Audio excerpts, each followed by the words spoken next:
Hi guys, this is James and I'm from Gaming Central PH. So today we're gonna talk about the most expensive Nintendo Switch version. So I think most of us will probably answer it's the version 2 since that's the most recent released. But it's not. Teka, bakit ba ako nag-i-English? Pinoy ako. So, ulit. So, it's James from Gaming Central PH. Sa video na to, pag-uusapan natin yung pinakamahal na Nintendo Switch Edition. So, malamang most of us sasabihin it's the version 2 since kaka-release lang niya. Current price in the market would be 16,000 to 17,000. Depende kung saan store ka bibili. Second-hand price is anywhere between 14,500 to 15,500. So, hindi masyadong nagkakalayo yung presyo. Siyempre, labas na dyan si Nintendo Switch Lite since for budget, lang siya, gaming lang siya. So, hindi siya. So, ang pinakamahal po na Nintendo Switch version ay, ironically, is yung version 1, which is ito.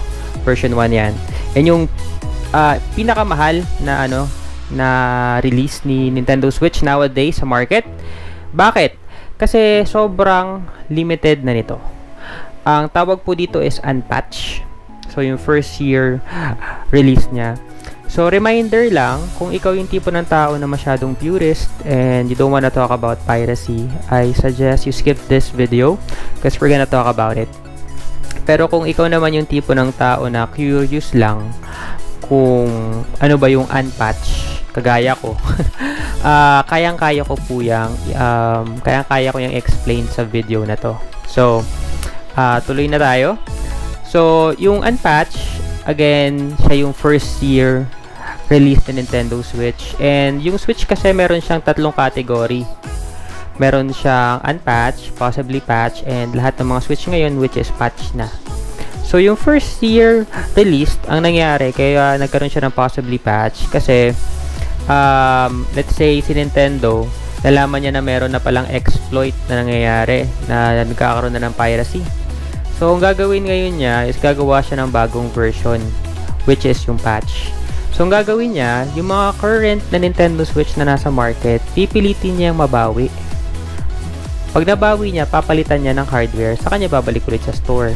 Syempre, hindi naman lahat ng Nintendo Switch unit mababawi nila. Let's say, napadala na sa Pilipinas or kung saan mang lupalop ng lugar at hindi nila na nabawi. Wala na. Diba? So, kaya nagkaroon ng possibly patch. So, kung bibili ka ng Nintendo Switch na possibly patch kasi gusto mong i-modify, nasa 50-50 yung chance na ma-modify mo siya. Kasi nga, hindi mo malalaman. There's no way of knowing it hanggang nasa na mismo yung unit at ikaw na mismo or ipapa-modify mo na siya. Okay? As much as possible, I don't wanna mention the word jailbreak kasi parang napakatabo no nowadays. So, ayun. So, yun yung pinaka-history ni unpatched. So, again, limited release lang. Yung first year na release lang. Kaya siya mahal. Okay? So, ano ba yung magagawa mo sa unpatched na Nintendo Switch?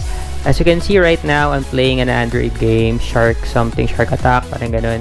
So, pwede mo siyang i-boot up ng Android. Pwede ka mamili between Nintendo Switch na operating system or Android. So, kung Android, para siyang tablet, parang cellphone.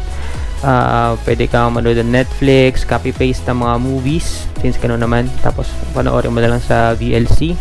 Pwede kang maglaro ng mga Android games. Mobile Legends, pwede rin. And if you're wondering kung functional yung mga Joy-Cons niya, yes.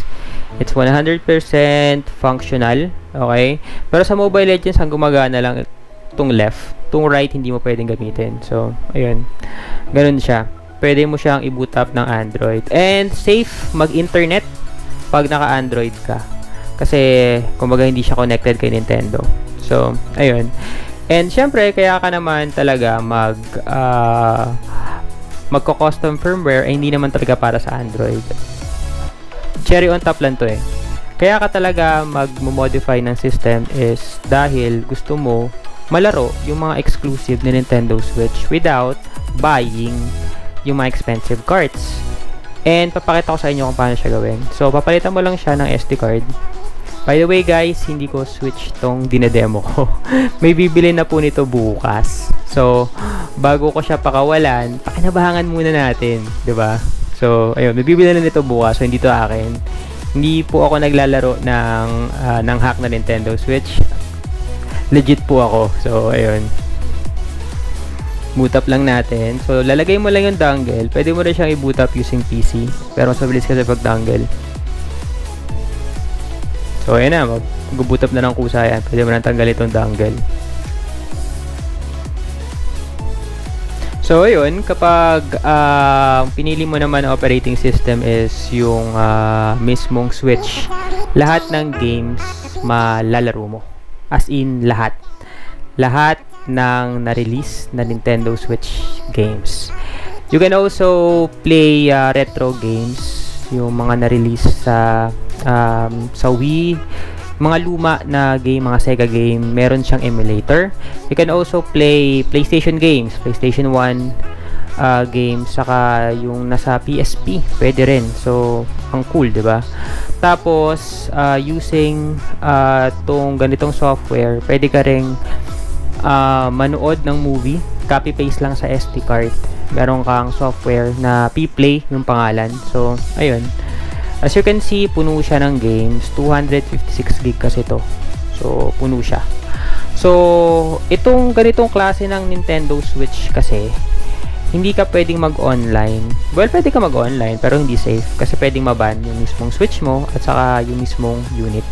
Okay? And yung mga games naman, mauuna ka pang makapaglaro kaysa dun sa mismong release date. Parang let's say yung Link's Awakening na-release na. Let's say Friday siya na-release kunwari. Monday pa lang meron ka ng copy. So nalalaro mo na siya. Pero hindi mo naman ma-post sa group kasi nga pirated. Makikik ka sa group. So ayun. Hindi mo rin ma-enjoy. So, ayun. Ganun siya. So, palagi ka mauuna para kang reviewer ng games. So, pag may nagtanong sa group kung maganda, gusto mo sabihin maganda pero hindi pwede kasi pwede kang makik. So, ayun. Ganun siya. And when it comes naman sa pagmo-modify sa kanya, malayong-malayo siya kay PS4. Kasi kay PS4, parang yung mga lumang games lang yung pwede mong laruin. Yung mga upcoming games, hindi na. Kasi, ano siya kay PS4, depende sa na-hack na firmware. Kay Nintendo Switch, hindi. Kasi kay Nintendo Switch, ang mismong pwede mong i-modify is yung kanyang hardware. So, it doesn't matter kung anong version pa yung lalabas. As long as yung Nintendo Switch mo is unpatched, mamomodify at mamomodify mo siya. So, lahat ng games na lalabas, malalaro mo. Unlike kay PS4 na, yun nga, parang ang dating, para ka na lang merong PS3. Kasi nga, limited lang yung games na pwede mo malaro, mga luma lang. So, ayun. So, bakit ka pipili ng unpatched sa patch? Well, kung ikaw yung tipo ng tao na nagtitipid and you don't care about supporting Nintendo, tawag dito, maglaro ka ng unpatch, maghanap ka ng unpatch. Pero kung ikaw naman yung tipo ng tao na gusto mong suportahan yung industriya, then by all means, bumili po tayo ng legit. Ako rin, legit gaming din ako, yung mga cards ko, lahat legit. Pero nagbebenta po ako ng unpatch na Nintendo Switch. May nagtatanong din kung pwede daw bang gumamit ng cart sa Nintendo Switch na hack. Try natin. Lagyan ng cart. Oop. Ayun. Pwede siya. So, pwede mong laruin yung mga digital downloads. Pwede ka rin maglaro ng cart. So, ayun. Again, lahat ng functions ni Nintendo malalaro mo. Nintendo Switch. Gumagana rin yung mga accessories like Procon, yung Pokeball Plus, gagana yan pag dinaray natin. So, lahat gumagana kay Nintendo Switch. So, pag-usapan naman natin yung presyo. Kung magkano ba yung Nintendo Switch na unpatch. Normal price na unpatch ngayon is 17, yung pinakamababa. Pero, yung condition nun parang hindi na maganda. Okay. Ang normal price niya ngayon is 18,000. A year ago, pag may nakuha kong unpatch, binibenta ko lang siya ng same price. Kasi para sa akin, ganun din eh. Bakit ko siya ibibenta ng mahal?